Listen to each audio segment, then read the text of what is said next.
hurmatli hojilar, samolyotimiz miqotga yaqinlashyapti. Miqot degani belgilangan joy degani. Bu yerdan umra haj niyati bilan chiqqan inson ehromsiz, niyatsiz o'tib ketib qolishi mumkin emas. Ya'niki umra haj niyati bilan chiqqan inson. Bu gap Toshkent aeroportida ehromga kirgan, Jidda shahriga qo'nib, Makka shahriga umra amali uchun boruvchi hojilar uchun. Qolgan hojilarning niyati avval Madinani ziyorat qilishlik, Madinani ziyorat qilib, Zulhulayfa degan miqotdan boshqatdan ehrom bilan o'tishyapti. Shuning uchun ularga hozircha zarur emas. Tushundingmi?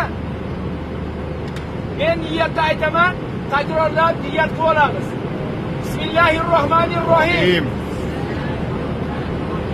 Labbayk Allohumma umratan. Labbayk Allohumma umratan.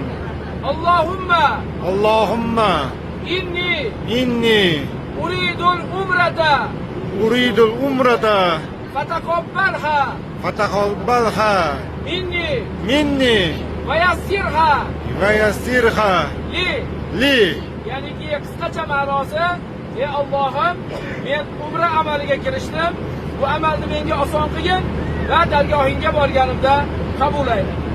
Toshkentda ehromga kelib olganimizning ma'nosi shu. Shu miqotdan ehromsiz o'tib ketib qolish mumkin emas.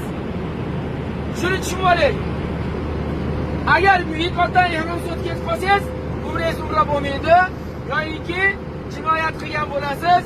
Jinoyatiga kafforati jonliq, ya'ni qo'y so'yishlik bo'ladi. Shuni tushunib oling. Ehromga kirgan insonga ba'zi amallar harom qilingan hisoblanadi. Tukuni yulishlik, atirli narsalar ishlatishlik, daraxtlarga yoki jonivorlarga ozor berishlik, hattoki oziq-ovqatdan tashqari narsaga savdo qilishlik ham harom. Shuni tushunib oling. Bu narsa nesh bo'lekin, ayniqsa Madinadan keluvchilar uzoq yo'l yurishadi. Bu narsa nesh bo'l, bu narsa nevaramga nesh bo'lekin deb savdo qilishlik ham harom. Shuni tushunib oling. Boshda qattiqroq qashlashlikda soch to'kilish xavfi bor. Bir joyi chiqsa qattiqroq qashlashlikda tub to'kilish xavfi bor. Hushyor bo'lamiz. Yoki yo'llarda tahorat qilishlikda atirli, mindirli narsalar ishlatib olishlikdan hushyor bo'lamiz. Ushbu yo'nalishdan hushyor bo'lishimiz kerak bo'ladi.